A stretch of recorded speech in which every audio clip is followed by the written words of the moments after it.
Hi, everyone, and welcome back to Athletes in Practice, where we talk with former college athletes who have taken the skills, drive, discipline, and everything from the field into the world of medicine. I'm Hunter Engel, and today I'll be interviewing Dr. Marcus Cunningham. He was a standout defenseman for the Syracuse Lacrosse team, where he was 3-year starter, team captain, and played 54 career goal games, recording 53 ground balls and 27 CTOs, caused turnovers. He was a two-time ACC champion, an ACC All-Academic Selection, received the Q Scholar Award, and the highest overall GPA. For the highest overall GPA. Off the field, Marcus continued to lead. He served on the Syracuse Student Athlete Advisory Committee, coached and mentored youth lacrosse players, and later worked as a clinical research coordinator studying SARS-CoV-2 before medical school. He then, afterwards, earned his MD from Georgetown University School of Medicine, where he founded the Evidence-Based Medicine Club, served as a student ambassador, and was part of the healthcare leadership track. He is now a resident physician at Weill Cornell Medicine. And all right, Marcus, to start us off, can you walk us through what you're doing now as a resident at Cornell and how you went from Syracuse Lacrosse to medicine? So, what was your journey? Yeah, man. Thank you very much for a great introduction, by the way. It's always funny to live up those, past year's plan. But no, I think in terms of journey, I always kind of knew I wanted to pursue something in medicine. I think, just from being a kid in high school, I was most oriented to biological sciences and somewhat sports medicine and stuff like that. So when I went to college at Syracuse, it was kind of a natural thing for me to try to apply myself to biology and the sciences, for all the pre-med requirements.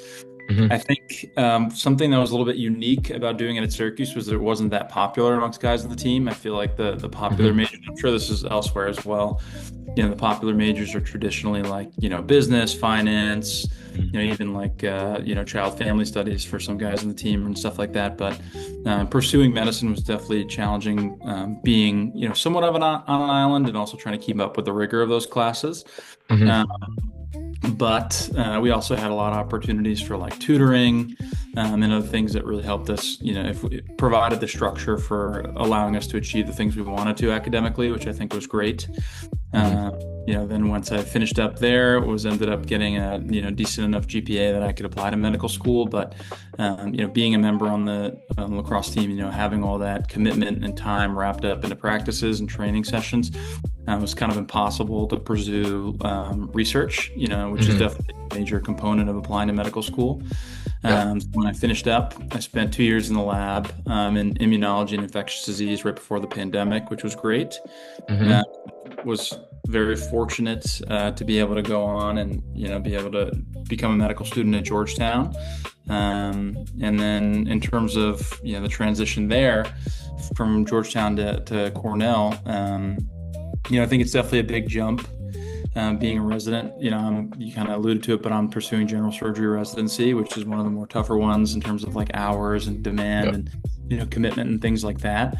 Day to day, it's a lot of logistics, pushing team plans through, making sure things get done in a level you wouldn't necessarily expect. But I also think it's great in the sense that, we do get a lot of autonomy in the sense of being able to come up with our own ideas, try to troubleshoot our own plans. Obviously, we defer to our seniors and our leaders in the team like that, but I think a great experience of it all. And with a tie into sports as well, I think, we've kind of talked about this a lot, but I think that, being an athlete in undergrad and having that forced commitment and that structure of being on a team sport with all the extra hours you have to put in really prepares you well for residency and medical school. I think, juggling pre-med classes is hard enough, regardless of whatever your other activities are. But when you sprinkle on a 40-hour-a-week commitment, being a member of a very competitive team like both of us were, I think you just build skills that translate very well to whatever you want to do, frankly, whether it be professional world or, academia, but it definitely applies very well to medical school and residency. So very good. Yeah, totally. And kind of on thinking about the same thing there, you were kind of saying that the student athlete life was really helpful in kind of structuring and planning and preparing you for what you're about to do. Were there any aspects of your success in medicine that you can attribute directly to being a student athlete? And that would be mindset, habits, or like how you manage stress. Like what happens there? Yeah, no, I think honestly all of it. So just some things that come off the page that were very important to me, and I think were very helpful in building success both in medical school and residency is like being a team player. I think that's one of the things that you learn when you're on a very competitive team is like how maybe my role is a little bit different than what I envisioned when you go to a bigger name program or you go to a successful team. And it's about, not necessarily figuring out how, you can get the most for yourself, but figuring out how you can really work yourself into whatever the overall goal is for the team. And just do whatever you can to support that goal. And I think that is something that translates so big because, when you're an intern on a new service, the reality is you're going to be doing all the grunt work and you're going to be doing all the things that, some people don't want to do anymore. And I think it's important to embrace that role and, do whatever you can just to help your team. I think that applies in medical school as well, whether you're a new medical student on a rotation or, however you can provide benefit, even if it's not the most glamorous thing, I think is important to do. I think I definitely learned that from sports. I think in terms of mentality, I think, building up a very strong will, and, not being shut down early on by failure, I think is very important. That's something I learned in sports. I think, whenever you're pursuing something that's challenging, whether it be medical school or, law school or whatever you do, I think it's inevitable that you will fail time and time again.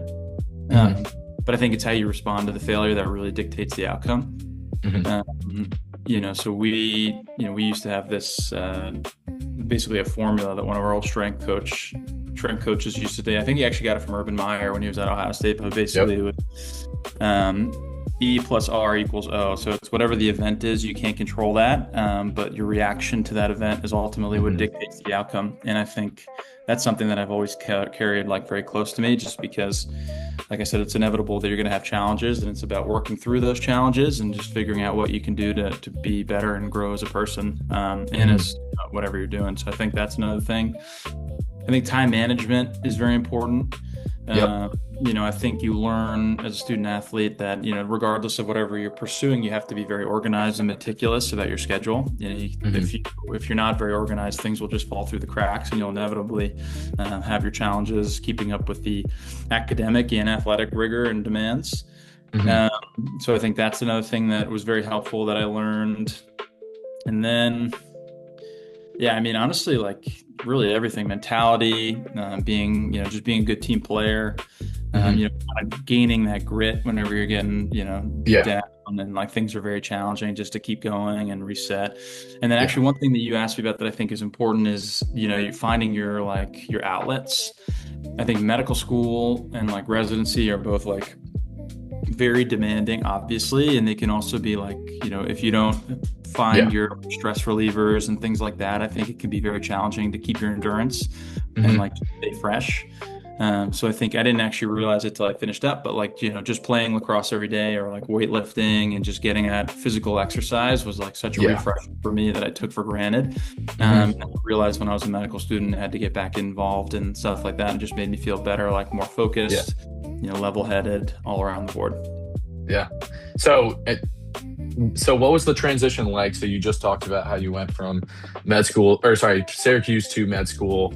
What was it like when you kind of left it behind and you jumped into medical school full time? What was that like academically and personally? And like, what were your outlets? Kind of sounds like you maybe did some like lacrosse coaching and, exercised every day. What was it like academically and personally for you, just like going from one to the other? Yeah, academically it was hard in the beginning. Like you start medical school and like, it's going to be hard, but you're just not, the old analogy that everybody says is like drinking from a fire hose. And I think it is a good analogy just because there's so much information, you have to just continuously try to like beat it down. Otherwise, you'll get caught behind. So I think consistent studying and just staying on top of things was something that really helped. But in the beginning, it was so overwhelming. Like, That's always my first thing when I tell people that are starting medical school. It's like, it's going to be like very overwhelming. It's going to be very scary. And you're going to get there and be like, I don't know how I got into the school, but like, Yeah. obviously there's some kind of mistake here. But you get through it and you just continue to do the things that got you there in terms of the habits, the hard work. And Yeah. then you blink and you're on the other side of it and you're starting residency and you did very well. So I think that's Yeah. something that's important. I think it's also very, very important that you keep an outlet. Hmm. Whether, not everybody is somebody that needs to be working out every day, like from a stress management perspective, but whatever your thing is, if it's, some kind of activity that you enjoy doing, I Yeah. think it's very easy when you start medical school or anything challenging to just be like, okay, well, I don't have time for that anymore. Yeah. So Yes. you start to realize is like that's kind of like the foundation that allows you to keep doing everything. So I Hmm. think it's very important to make time for that, even if it's not like going to the gym and spending like 4 hours. But if you're going to the gym and spending like half an hour doing whatever you really like for a short period of time every day, I think it's Yeah. very important. Yeah. Otherwise, you just get so stressed and then you're spinning your wheels and not getting anything done. Yeah. True. And have you ever shared an approach, habit, mental skill from, sports, your sports background with a colleague who wasn't an athlete? And if so, did it impact the team dynamic? Yeah, it's a great question. I feel like, there are two, whether someone was an athlete or not, some Hmm. people definitely relate to it. And then I feel like some people, have a little bit of difficulty understanding where you're coming from. But I've definitely shared analogies with sports in terms of like, when, maybe it's not the outcome you wanted, whether it's on a test or on a quiz or on, whatever the grade was that you got that you're not happy with. Hmm. But it's really about your response to that and how you're going to dictate the rest of the semester or the rest of whatever your classes are. And I've definitely applied that to sports. Times where Hmm. we've definitely been down and out, or times where it looked like there was no hope, and just the things we relied on in terms of consistent action and doing all the little things Yes. that we'd always done right. That really applied to sports. But yeah, I'm a shameless former athlete. I always Yeah. apply anything I have to sports, and I think that works for Yeah. me. I had a Yeah. mentor when I was applying to medical school, that he actually, he was very big on it. He's like, you don't understand, like surgery is literally just like sports. And I was like, okay, I'm hopeful of that. But then like the more time you actually spend in it, to me, it's the exact same. You're part Yeah. of a team, you're putting in countless hours, you're chasing perfection at every level, even though you're never going to hit it. Yeah. It's always about that, constant pursuit of excellence, in a team environment that I think is so attractive to me as a former athlete, and I think is what gets a lot of people onto whatever their specialty is, but surgery Yeah. specifically as well. Get me fired up there. Yeah. Yeah, it feels good. And all right, wait. So you were kind of talking about how, all right, so you were a team captain at Syracuse. You were a defenseman, and communication and trust are like big parts of the role. And you're talking about the team dynamic. Do you see those same skills showing up in medicine? You said yes. And my question is, how does it feel to kind of go from like a leadership role when you're at the top and you're in charge of everybody to kind of somebody who's deferring to you climb to the top and then you kind of go back down to the bottom as a resident because you got to defer to all the attendings and everybody else. So what is that like? Yeah, no, I think it's a great question. I think when you are in a leadership position, the thing that's good is you have like a perspective of like what things can be done from like a junior perspective that can be like almost Hmm. like leading up. Yeah. And I think that's been very helpful. I think for me, it just like in sports, obviously hierarchy is important in terms of like respecting the people that have been in the program longer than you, the ones that have had more reps, more experience, and like, Yeah. obviously have a better idea of what's going on. And I think, deferring to the hierarchy is very important, but I also think there are ways that you can, be a leader even as somebody that's very junior. Yeah. Just in the, like, for example, just doing your job really well every day and having a positive attitude, I think is so important. I think whenever you're Hmm. doing something that's like very challenging and like honestly can suck at times, Yeah. it's Yeah. important to just try to have a positive attitude and like be somebody that's Yeah. optimistic and like excited for the opportunities. I think that is something that like reflects very well on other people, and that's always something I try to Hmm. tell medical students, or people applying to medical school. If you can just be excited even when things Hmm. are like not seem to be having the best time, I think that's something Yeah. that's also like a very big leadership skill.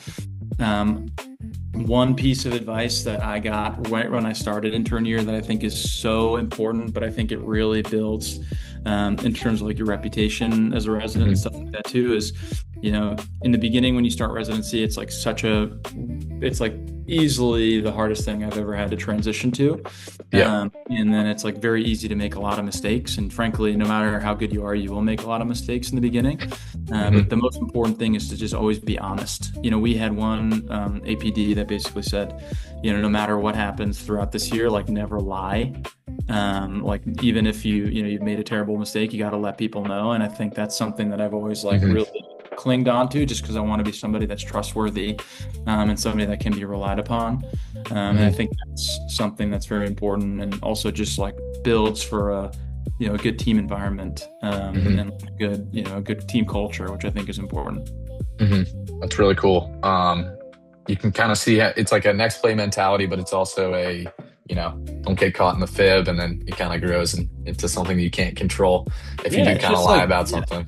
it's just like sports about being accountable, man. I mean, it's Yeah. not to be, overly like dumb everything down to athletics, but like if you can be accountable for your Yeah. actions and you can figure out, okay, this is why the bad outcome happened, and these are the ways that I contributed to that bad outcome, and not Hmm. being like, oh, well, this happened because X, Y, and Z that I have no control over. But if you start to take ownership of things, I think you start to learn that, yeah, in the moment it sucks because like, Hmm.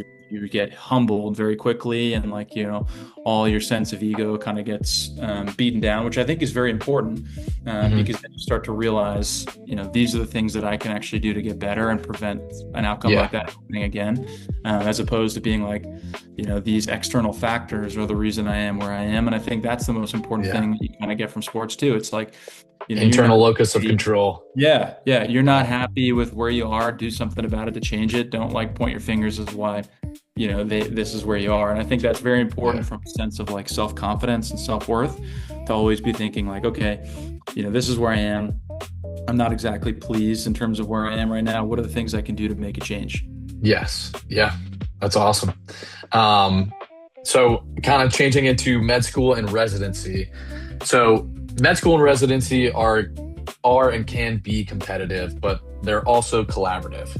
So in sports, you often compete with teammates and work while working towards a common goal. How do you navigate that same balance in medicine? Yeah, great question. I think that is something you learn. Both of us have had this experience where, we Hmm. probably were one of the better players coming out of our high school or state or whatever it was. And then you get to college and you're like a big fish or small fish in Yeah. the pond. And then you obviously have to learn how to like compete with each other to bring the best out of each other, but you also got to learn a way to like Yeah. find a way to keep the peace. Hmm. Which I think is definitely something you learn, as an athlete, but also something that's applicable to residency and medical school as well. For me, I am somebody that likes to focus on, I think, more on the process. I mean, obviously the results are very important, but as long as I'm doing the little things that are Hmm. process driven, I think I could be satisfied. And in terms of like competition, as long as I felt like I was, putting in just as much work or, maybe even a little more work than the next guy, I think I'd be satisfied with that, whatever the results are. I Yeah. think there is room for healthy competition. Hmm. But I also think it's a delicate balance in terms of like, letting that like consume you and like completely be, too much for you. And like, just as like a funny side, I actually couples matched at Cornell with my fiance. We're both general surgery interns. So Nice. about part two of the same eight. And I think there is an element of that where like we're both naturally very competitive people. We Hmm. both push each other. And like when we're studying, we obviously push each other to do more and more and more. And I think it's been very, very good for us because we've both gotten, even more out of the training. But at the end Hmm. of the day, there's always a time when it's like, all right, this is getting too much. Like, let's Yeah. calm down, be happy for where we are, and whatever the results are. So I think finding that balance is very important. As long as you Yeah. can tell when it's benefiting you and when it's like harming you. Like if you're thinking Hmm. about it too much and it's consuming, that's not good. But if it's providing that little extra drive, I think that's Yep. great. Okay. Yes. Okay. Question on the same like idea. So this is kind of like so was there ever a moment in your medical journey, research, med school, residency, where you almost walked away or questioned if it was right for you and what helped you push through? Yeah. I mean, I Yeah, think, a little deeper, but yeah, no, yeah. absolutely. No, not just that it's deeper, but absolutely. I think anybody that tells you that they, cakewalk through medical school, unless they're like, IQ 180 or whatever the hell, Hmm. it's a lie. Medical school is very challenging. You learn that there are things that are like more challenging that you necessarily wouldn't have been able to predict, and things that are on rotations that could be challenging, and just things that might make your life a little bit tougher as a medical student. It definitely, it really questions your why. And Yeah. I think being very much attached to whatever your why is about like what you want to do, and like why you ended up pursuing it. And I think having like a pretty clear cut goal about what you want your practice to look like and what you want to do is important. Hmm. Because if you're just going through the grind and you don't really have like a clear vision of where the grind is going to like spit you out, I think Hmm. that can be a little bit more challenging. I'm not saying you have to walk into medical school and know exactly what you want to do, but if Hmm. you have something like some kind of a vision of what you're going to look like as a attending, or what you're going to look like as a, whatever you want to pursue, I think that is, good in terms of like motivating and like helping you Yeah. get, because you realize all the little things that you are doing are for a reason. They're Hmm. not just like grunt work or just things to make your life miserable. They're to build on something that ultimately you will very much enjoy. Yeah. But I think that's, I think, I even remember when we were meeting like as medical students with like one of our, basically our like program director at the time, who was like writing our letters for residency applications. Hmm. And, one of the things he always says is like very important to have like a very strong will. You have to, like, whenever you're going into something that's difficult, like any surgery training, the truth is, and also not just limited to surgery, like many other specialties. But the truth is, like, it's very challenging being a resident, and like, some of Yeah. the aspects are pretty unfair in terms of, the amount of hours you work, how much you get compensated for it. Obviously, it's a very educational experience, and it's very grateful to be a part of a program from that perspective. But Hmm. being a human, it can have its challenges. And I Yeah. think if you can, reorient yourself about like why you're doing what you're doing, and like, as corny as it sounds, try to think of, like, I've always, like, my mom Yeah. is someone that's like very much about like being grateful, even for things like you wouldn't expect. And I think when you start doing that, you start becoming more happy. So like there are times when like I'm, working like a crazy shift, or like I'm, Hmm. coming off of like a ridiculous run of shifts in a row where I'm just like so exhausted. And I always try to reorient myself. Like, don't get me wrong, I definitely have times where I'm like, this is brutal. Like, why did I make this decision? But I always come back to the sense of like, look, I am a surgery resident in a very good program in like one of the, Hmm. cities in the world. How much can I really complain about this? I know that Yeah. these demands are like very difficult, but like in some ways, you could say I'm one of the luckiest guys in the world for being able to do what Yeah. I do. So I think if you can do both of those things, about like being concrete about why you're doing what you're doing, and then also trying to like remind yourselves about like, you know, with great opportunity comes great responsibility, but don't forget about the great opportunity you have. Yeah. Wow. Yeah. Must be a New Jersey thing, a Glen Ridge thing, because we used to live. My mom would say kind of the same types of stuff, and we were lived in Montclair for like 5 years, so must be that area of New Jersey. Yeah. Um, but I totally agree with the Batman quotes, and it's important to know that you have to, like, people would kill to be in your position, and you know there's a lot of people that didn't get either the chance to try, or you just got lucky and Yeah. through hard work. And then so there's a lot of in medicine, there's a lot of trade-offs. In a great career, there's a lot of trade-offs, to do something that you love and to do something that's so hard. What trade-offs did you have to make, or have you made to stay on this path? And what makes it worth it all? What makes it worth it for you?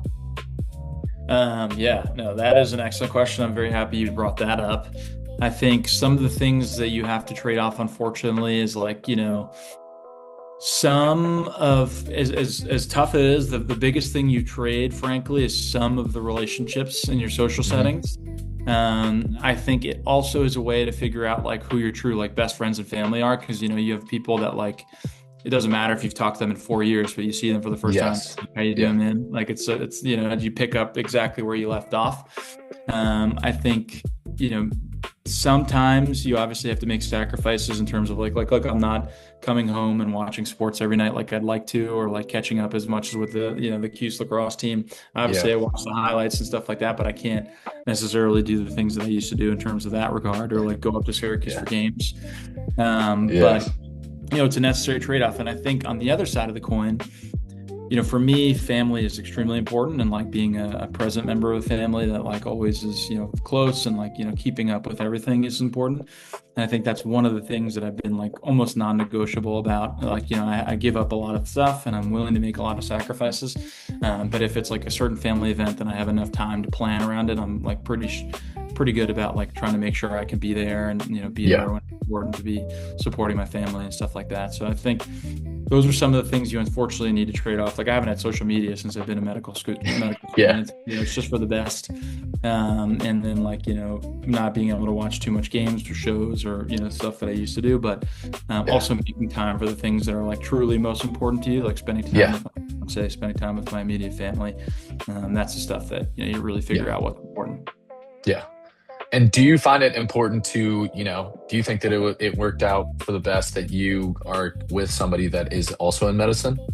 It's so funny. When we were interviewing, because everyone's like, oh, both 2 surgery residents, like we'll see like how they're going to end up. Like there's definitely like not like a stigma or something like that, but certain programs are like resistant to taking 2 people because like if it doesn't work out, it can be challenging.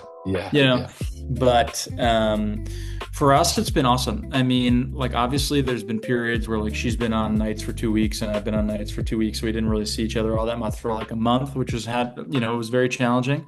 But I think the shared understanding of what the other one is going through is so important. Like I could see, like I always make the analogy, like, if I come home at like 11 p.m. or like she comes home at like 1 a.m., it's not like a frustration about like whatever, you were doing that kept you like busy that long. It's like, okay, I understand, dinner's ready, eat, do whatever you want to do. Here you go. Yeah, whenever we can see each other, we'll see each other. But I think that shared understanding is so important, just because if you're not in it, like even as somebody that's like applying to like residency and stuff like that, if you're not like immediately in it, you really don't understand how demanding and how it really can be everything. But when you are literally doing the exact same specialty in the same program and rotating on the same services, there's like an automatic understanding that's just like, okay, I understand, and instead of being frustrated that we don't get to spend time as much, it's like, I feel bad that you're going through this challenge right now. And it's like, well, we'll pick up whenever we have some time to breathe, which is great.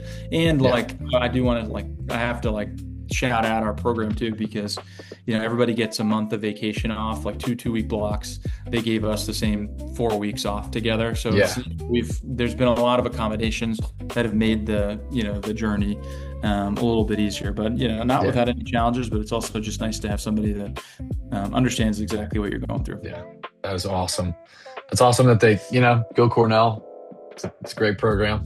All my friends who work at Cornell also love it, like all the research assistants and whatever. But I'm happy that it's like working out and it's going well. I got one more question for you as like a little bit of a wrap up. We've kind of been talking about this the whole time, but just in a more general sense, if you could just give one piece of advice to current student athletes who want to become physicians, what would it be? Great question. I think, well, let's see. One piece of advice I think I have a couple. Here's what I say. You do not know how prepared you are to apply to medical school as a student athlete. I remember feeling like, I don't have as much time to like, look as much into the application process or like prepare as much for like the MCATs. I'm gonna have to take some time off in order to like actually get all this stuff in line. And basically feeling like I was kind of like an outsider, like applying to medical school, like, medical school wasn't really meant for student athletes, if that makes sense. But I think you are so much more prepared as a student athlete than the average person that's applying, just for the things we talked about earlier. I think, it's obviously school dependent, but at least where I went to medical school at Georgetown, like they definitely recognize all the, the positive attributes that come from being a student athlete and all the things you had to do in order to be successful, both in the classroom and on the field. And I think that's something that I definitely wanted to take away. And then, I think connecting with people is very important. I think for me, just from like being a lacrosse coach before I ended up applying to medical school, I like were able to meet some parents that were like physicians, and one ultimately that became my like closest mentor and has been, very, very instrumental in all the things that I've been able to achieve. Yeah. But I'd say that for the student athletes that are applying to medical school, like obviously, you got to keep your grades up, you'll be fine in the sense of putting the time in and preparing for the standardized tests. Mhm. I think just always remember that like, this is a very much doable path for you. It might be a Mhm. little less traditional in the sense you might have to take a year off to gather yourself and do the other stuff, which is pretty common. But there's no reason to feel like, this is not the path for you just because you are a student athlete. I Yeah. feel frankly, the skill sets that you've built are going to translate very well. That'd be my Yeah. advice. Well, there you go. You heard it here first. Marcus, thank you so much for your time, your insight, and for being a role model to student athletes everywhere who want to serve in medicine. We are grateful to have had you on Athletes in Practice. No, my pleasure, man. Thank you so much for having me. And if you guys ever do another episode, happy to come on again. Let's do it. Yeah, sounds good.